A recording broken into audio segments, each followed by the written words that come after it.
Good morning, everyone. Delighted to be with all of you, and thank you, Dr. Battinelli, for the introduction.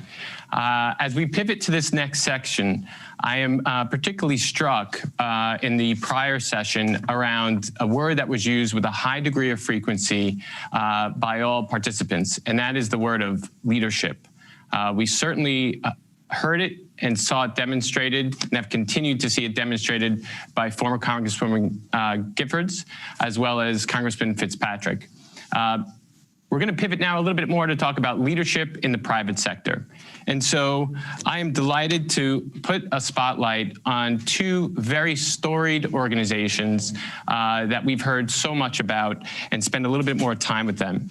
And so these two executives are part of organizations that unapologetically have taken such a strong stance on gun violence and gun control.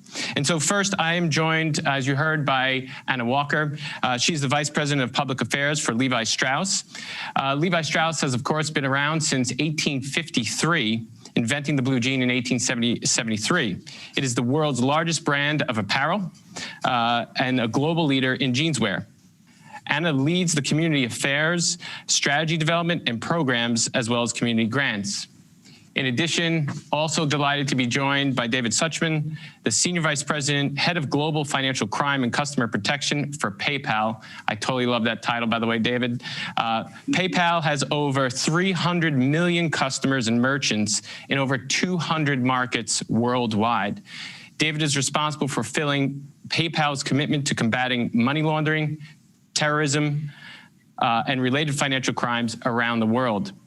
In addition, I'm sure David's going to share a little bit about the partnership that he is responsible for, and that is this very unique partnership between law enforcement, academics, and the private sector.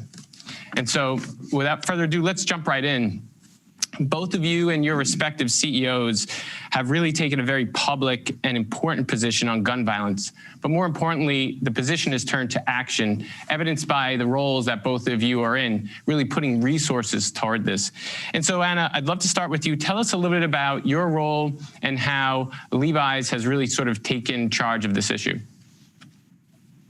Yeah, thank you to Northwell Health for convening this. And I think, our conversation bookends really well with the previous between former Congresswoman Giffords and Congressman Fitzpatrick. That was a really interesting discussion. I think for us, that theme of the bipartisanship and the need to be addressing this issue from across the aisle is really important. We came to the issue at Levi's after, our CEO had been concerned about the growing epidemic of gun violence in the country. And we had our own experience in one of our stores where somebody had come in to try on pants and was carrying a gun, and when in the process of trying on pants had inadvertently shot themselves. Fortunately, only the person who brought the gun in was injured and not significantly, but it was a wake-up moment about the issue and the extent that it was reaching into our workplace to where we were trying to engage with consumers. And so we passed communication asking consumers not to bring guns into our stores.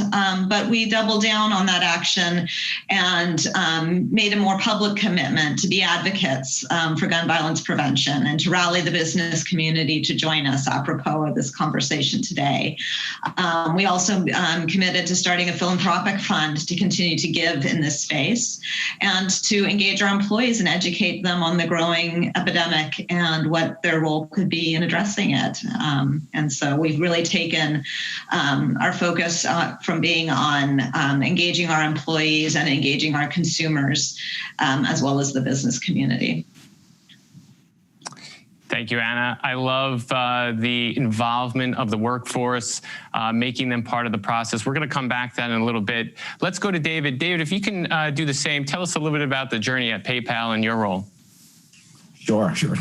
Thanks so much for having us here today. First of all, great to be part of this conversation. And this is a conversation that our CEO, Dan Schulman, feels particularly passionate about.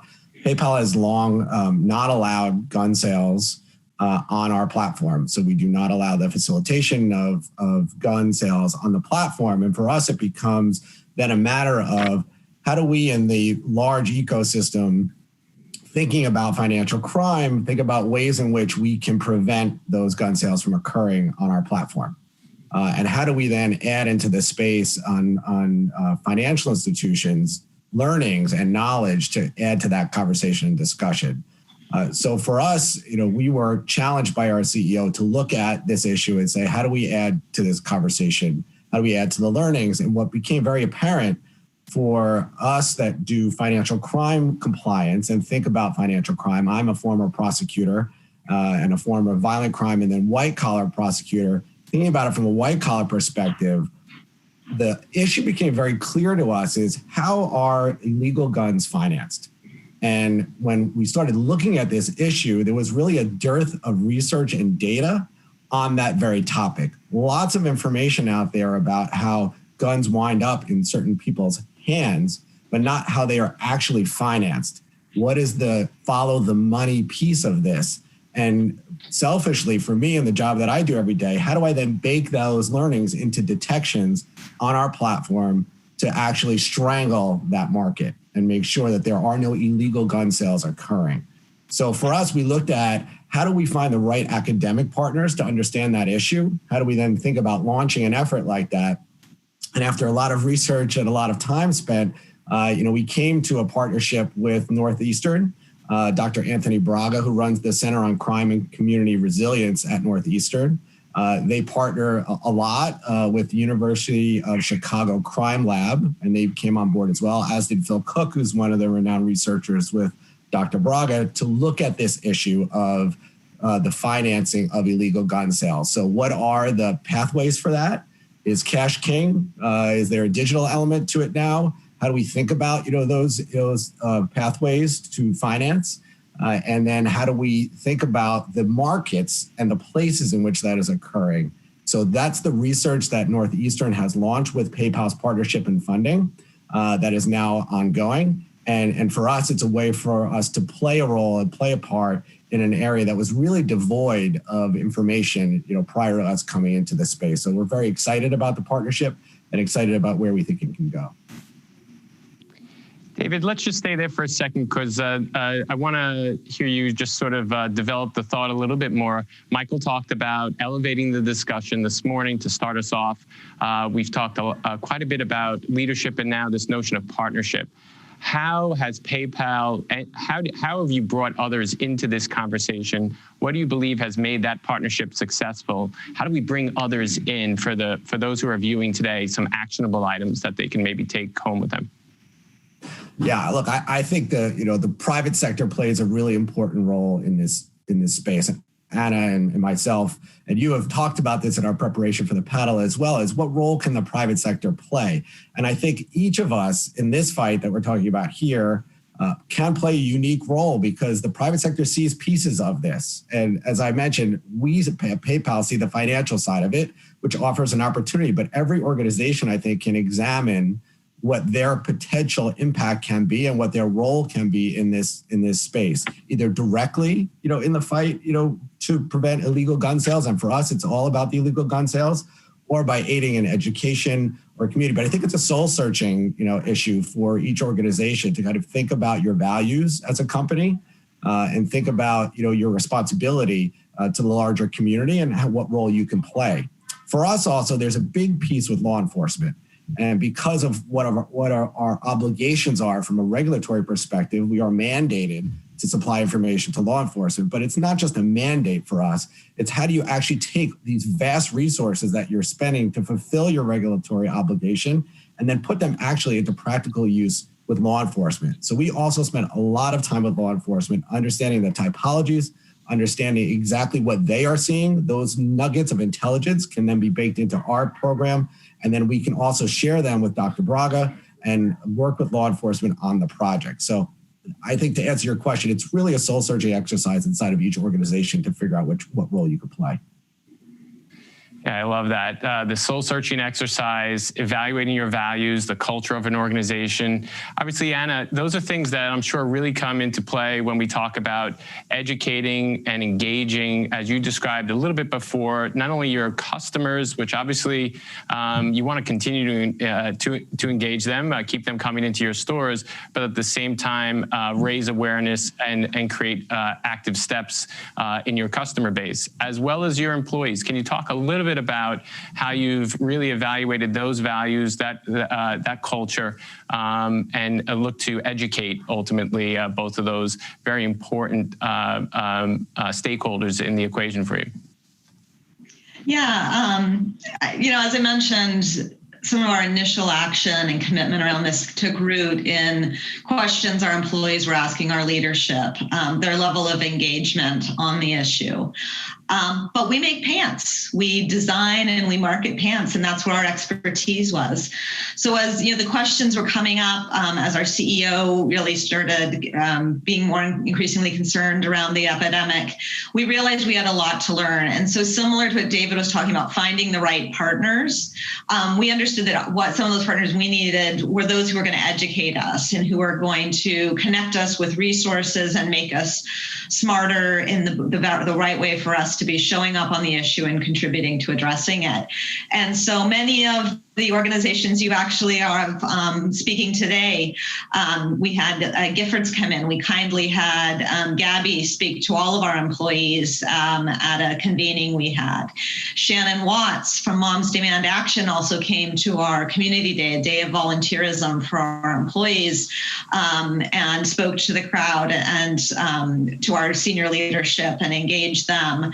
And that those have been really key to raising awareness and activating employees to understand the broader issue, but we've also been engaging with a lot of grassroots organizations and communities where gun violence is a real epidemic, and the opportunity to learn from them about the real community level engagements and the efforts they have underway has been really important to finding the places for our employees, not only to potentially be advocates, but also to volunteer and to contribute to organizations working on the ground. And that it's really been a two-way engagement with a lot of learning on our side to be smarter in how we become advocates and work both at the federal and local level on the issue. Thanks, Anna. Look, I want to sort of build some more, and leadership. It takes motivation, it takes values, the soul search for you and your organization, whatever you're responsible for. It also takes courage. Why do you think, both Anna and David, let's start with Anna, why do you think other organizations aren't jumping in to fight this pandemic as Michael described it earlier today?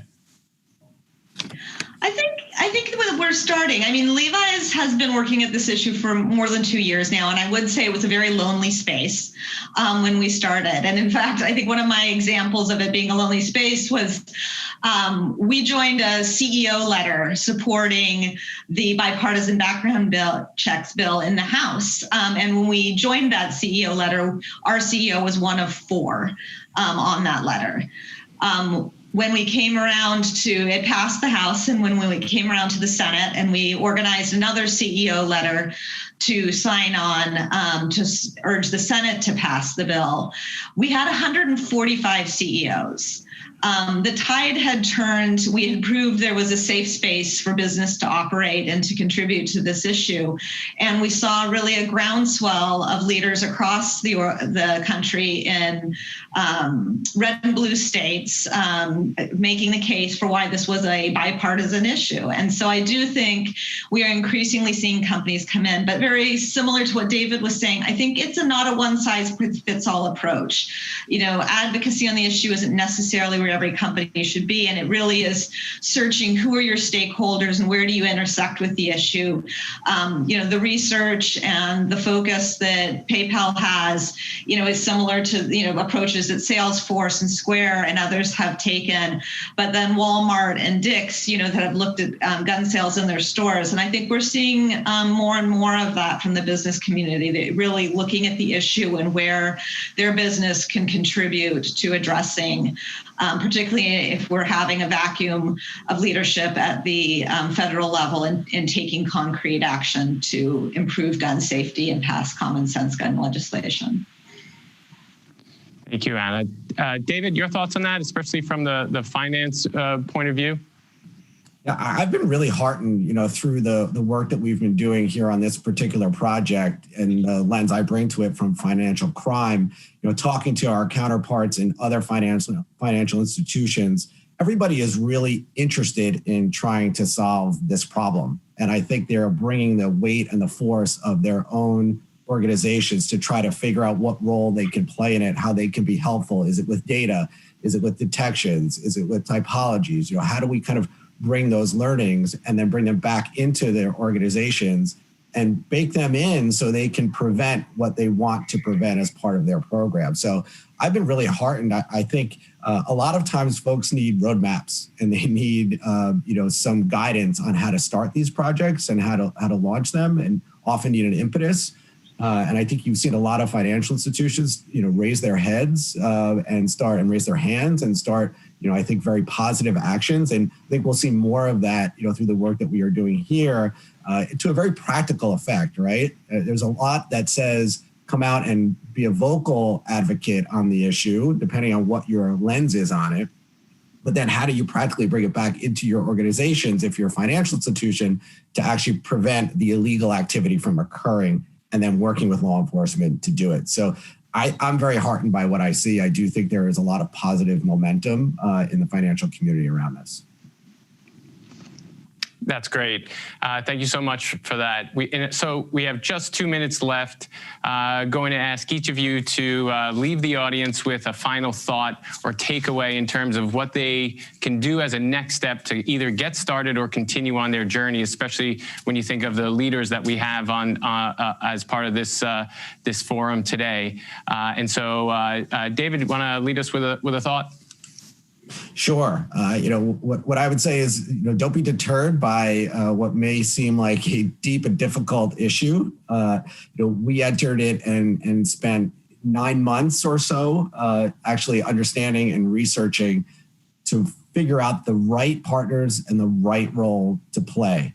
So I think really for this issue, spend the time, create the relationships, understand the issue, reach out to those. I find everybody willing to speak to us, everybody willing to give us, a piece of advice, and make sure you have the right support inside your organization to do it. We are very lucky, at PayPal to have fantastic leadership, on this issue. But I think everybody can find that in your own organizations, and don't be afraid to lead and figure out a pathway to make a difference here. Anna? Yeah, I think this is becoming a less divisive issue than it was once perceived to be. And in part because of the partnerships and the efforts behind really understanding the issue, who's leading, where the greatest need for community partnership, for policy change and leadership is. And so taking the time to find those right partners that are really authentic to your organization and to where you intersect with gun violence, and have an opportunity to help shape a better future for the issue. Terrific. Thanks so much.